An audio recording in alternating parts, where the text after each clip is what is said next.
This is where the human cost of broken promises becomes impossible to ignore. Kurdish leaders and analysts have been blunt about what this betrayal actually meant on the ground. According to reporting from Newsweek, the sudden American reversal left fighters on the ground exposed to both Iranian security forces and Iran's allied militias in Iraq, a textbook example of a pattern the Kurds know painfully well. It is the same pattern that played out in 1975. When the United States abandoned Kurdish rebels in Iraq, the moment a deal between Iran and Iraq made their usefulness expire. It is the same pattern that played out in 1991, when Kurdish uprisings encouraged by Washington were left to be crushed by Saddam Hussein's forces once the ceasefire lines were drawn. And now, in 2026, it happened again, in real time, in front of the entire world. As one regional analyst put it, Washington was seeking a cost-free rebellion, one with no ground deployment and no losses of its own soldiers, while the Kurds were left to weigh seductive American promises against a century of blood-soaked lessons about exactly how those promises tend to end. Picture what that betrayal actually feels like from inside a mountain camp near the Iraqi border. Men and women who had spent weeks mobilizing, some crossing into position near Maravan, believing American air power would clear the skies above them just as it had for Iraqi Kurds after 1991, suddenly learning through news reports, not through any direct communication from their supposed allies, that the offensive had been called off. No formal apology, no negotiated withdrawal, just silence from Washington and a newly emboldened Revolutionary Guard on the other side of the line, now fully aware of exactly which fighters had been preparing to move against them. For families who had already lost relatives to Iranian strikes on refugee camps in Iraq during the war, that moment was not an abstract policy reversal. It was confirmation of everything their parents and grandparents had warned them about since 1975. But here is what nobody in Washington or Tehran expected.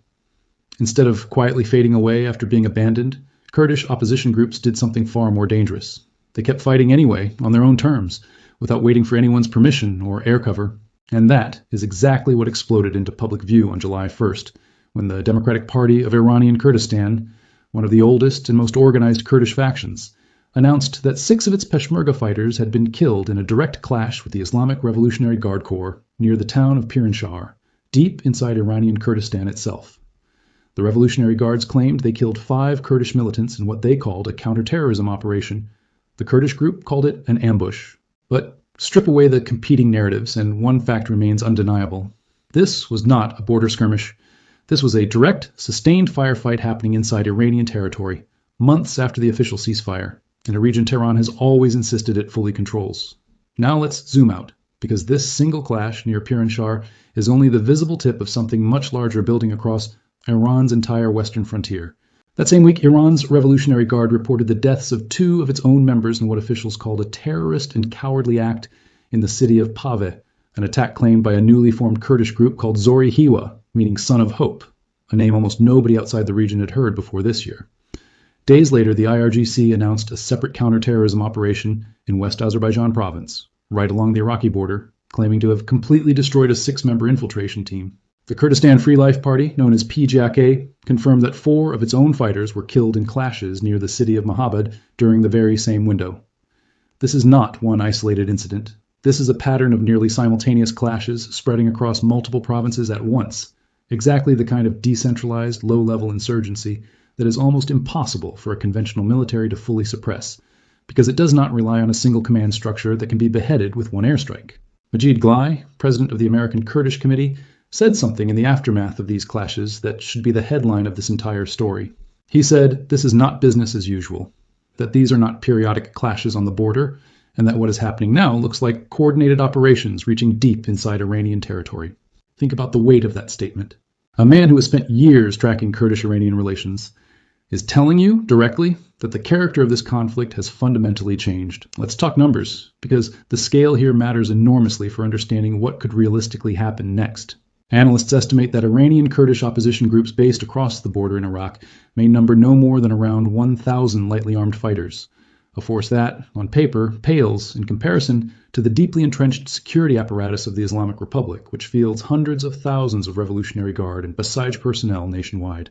On pure numbers, this looks like an impossible fight, but raw troop counts have never been the full story with insurgencies, and there are other numbers that matter just as much. According to reporting from Turkish government-linked media, Israel's Mossad has been quietly arming Kurdish fighters with weapons originally seized from Hamas and Hezbollah, a claim the coalition of political forces of Iranian Kurdistan has publicly denied, but one that Tehran clearly believes, given how aggressively it has escalated its rhetoric and operations against Kurdish factions since. Iran has also gone further than military operations alone. Iranian state media confirmed that Tehran issued Interpol red notices for a number of leaders from Iranian Kurdish opposition groups, an extraordinary diplomatic escalation aimed at using international law enforcement systems to hunt down political opponents living abroad. And it is now pressuring the Iraqi government to fully enforce a March 2023 security agreement that calls for disarming Iranian Kurdish parties positioned along the border. And then there is the assassination that should have made international headlines and largely did not. On July 2nd, Saran Mohammadzadeh, a member of the Kurdistan Freedom Party known as PAK, was assassinated in Erbil, the capital of Iraq's semi-autonomous Kurdistan region. Whoever carried out that killing sent an unmistakable message that Iran's reach extends well beyond its own borders, into the very heart of Iraqi Kurdish territory that is supposed to offer these opposition figures safety. This is exactly the kind of targeted killing Tehran has relied on for decades to keep Kurdish leadership fractured, frightened, and constantly looking over their shoulder. The same playbook it used against Iranian nuclear scientists, and this year reportedly considered using against its own negotiators according to intelligence shared by the United States. When a government starts assassinating opposition figures on foreign soil at the same moment its own soldiers are dying in coordinated ambushes back home, that is not the behavior of a regime in full control. That is the behavior of a regime that is scared. Consider the sheer geography of what Iran is now being forced to manage simultaneously. West Azerbaijan province, where the IRGC claims it destroyed a 6-member infiltration team. Kermanshah province, where the attack in Pave killed 2 Revolutionary Guard members. The area around Mahabad, where PJAK fighters clashed with security forces. And Piranshah, where the deadliest confirmed firefight of this new wave took place. These are not neighboring villages. They are spread across hundreds of kilometers of mountainous terrain along almost the entire length of Iran's border with Iraq, forcing Tehran to stretch already exhausted security forces across a front line nearly as long as the war-torn southern coastline it is simultaneously trying to defend against Israel. A regime fighting a 2-front war, one along its coast against a foreign military power, and one along its western mountains against a domestic insurgency it thought it had permanently contained, is a regime whose resources, attention, and political capital are all being pulled in directions it never had to manage all at once before this year. So what do the experts who study this conflict for a living actually think is coming next? Mohammed Saleh, a senior fellow at the Foreign Policy Research Institute, offered a warning that cuts right to the heart of the matter. He said Iran considers Kurds an important opposition actor with real potential to lead or contribute significantly to future activities against the regime, but he also cautioned that meaningful cooperation between the Kurds and any renewed American or Israeli offensive would likely require both a fresh U.S.-Israel-Iran conflict and credible guarantees of sustained air protection. Conditions, he said, show little sign of being on the table right now. In other words, the fighters currently dying in Piranshah and Mahabad are operating almost entirely alone, without the air cover that was promised and then withdrawn back in March, fighting a regime with vastly superior firepower purely out of conviction, since the strategic backing that once seemed within reach has evaporated. That combination, real fighters with real grievances but no outside protection, is exactly the kind of situation that historically produces the most unpredictable outcomes, because desperate movements without formal backing do not always follow rational strategic calculations. But here is the reality check that changes how you should understand everything happening on Iran's western frontier right now. Even as these clashes intensify, most serious analysts remain skeptical that Kurdish factions alone can meaningfully threaten the survival of the Iranian regime. Honori Barki, a longtime scholar of Kurdish politics, was blunt about it, saying any renewed effort by the United States and Israel to take on the Iranian government with Kurdish support was not serious at this stage, arguing it would require a massive mobilization of resources, planning, and long-term strategic thinking that the current American administration is simply not equipped to sustain, especially given how frequently Washington's position on the Kurds has shifted throughout this entire war. Israel, Barki noted, cannot manage a project of that scale on its own either, though it continues engaging in activities specifically designed to undermine the regime's grip on power from the inside.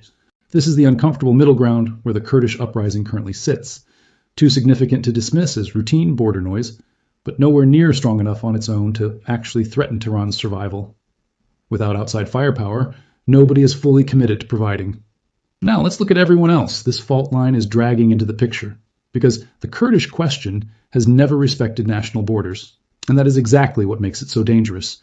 Start with Turkey, the country whose pressure single-handedly helped kill the original Kurdish offensive plan back in March. Ankara has spent decades fighting its own Kurdish insurgency, and views any hint of Kurdish autonomy anywhere in the region, whether in Iraq, Syria, or Iran, as an existential threat to its own territorial integrity. A decision that could either diffuse tensions with Tehran or trigger a bitter internal Kurdish backlash against Iraqi Kurdish leadership for abandoning their Iranian Kurdish cousins. The Kurdistan Regional Government's president, Nechirvan Barzani, has walked an extraordinarily careful line throughout this entire crisis, publicly stating that the region must not become part of any conflict or military escalation that harms the lives and security of its own citizens, while emphasizing that protecting Kurdish autonomy in Iraq depends entirely on unity and shared national responsibility among all Kurdish political forces. That is diplomatic language for an almost impossible balancing act, trying to avoid provoking Tehran into striking Iraqi Kurdish territory again, while simultaneously avoiding the appearance of betraying fellow Kurds fighting and dying just across the border. Notably, senior Iraqi Kurdish leaders, including Masoud Barzani and Bafel Talabani, were reportedly in direct contact with President Trump during the height of the offensive planning back in March, and Iraqi Kurdish leaders were present at the funeral for Iran's late supreme leader in early July. A striking image that speaks to just how tangled and transactional these relationships have become, paying respects to the very regime whose forces are actively killing Kurdish fighters just a few hundred kilometers away. And do not overlook the United States itself, still formally committed to a fragile memorandum of understanding with Iran that critics within the Kurdish community say effectively signals Washington will not interfere in Iran's internal affairs going forward.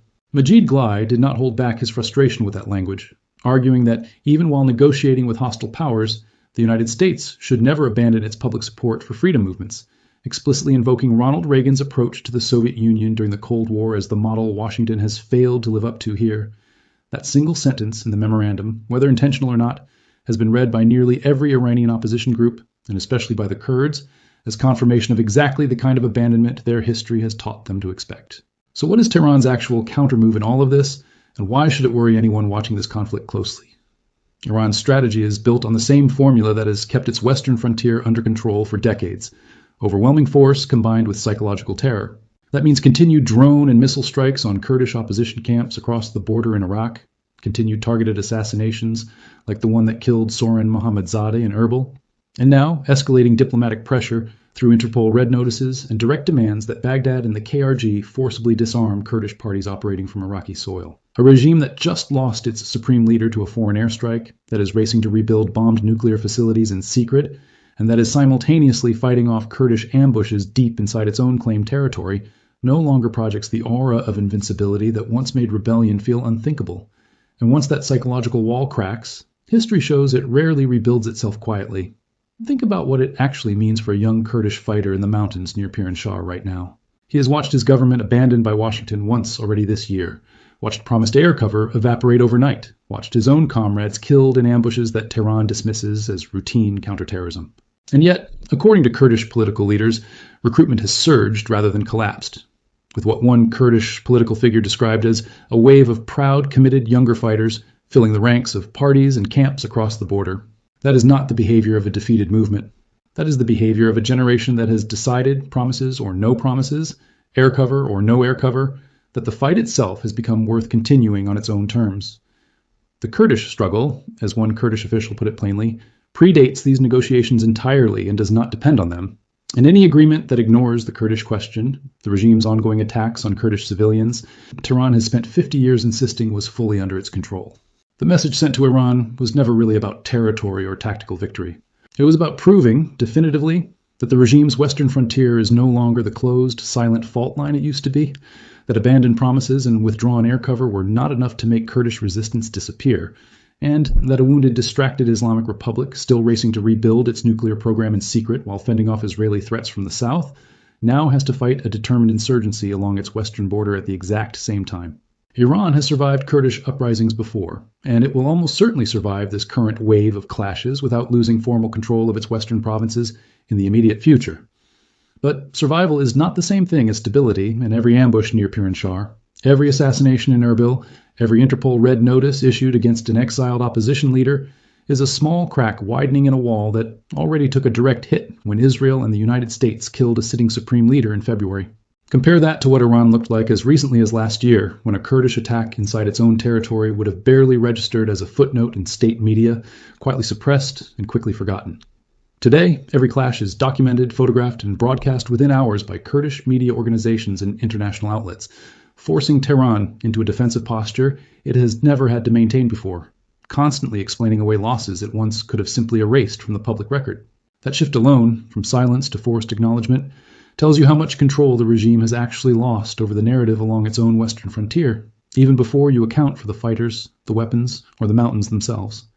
The Kurdish fighters who sent this warning know they are not powerful enough, alone, to topple the regime that has hunted their leaders for generations. But they have proven something arguably more dangerous for Tehran to sit with, that even without outside air cover, even after being abandoned once already this year, they are not going away, they are not backing down, and they are not waiting for permission from Washington, Tel Aviv, or anyone else to keep fighting a war their fathers and grandfathers started long before this year's headlines ever existed. Whatever happens next in the negotiating rooms of Doha or Geneva, whatever new memorandum gets signed between Washington and Tehran, that mountain war along Iran's western border is not going to wait for anyone's permission to continue either. Watch what happens over the coming weeks in 3 places at once, whether Baghdad and the Kurdistan regional government actually move forward with disarming Iranian Kurdish factions under Tehran's pressure, whether Iran expands its assassination campaign beyond Erbil into other cities where opposition leaders have sought refuge, and whether recruitment among Iranian Kurdish youth continues accelerating, even as the death toll climbs. Any one of those 3 threads moving decisively in either direction will tell you far more about the real trajectory of this conflict than another round of statements from Doha or another satellite photo from the south. The war everyone is watching is happening in the Gulf. The war that could actually determine what Iran looks like 5 years from now may be happening quietly, in the mountains, in a fight almost nobody outside the region is paying attention to yet. Thank you for watching.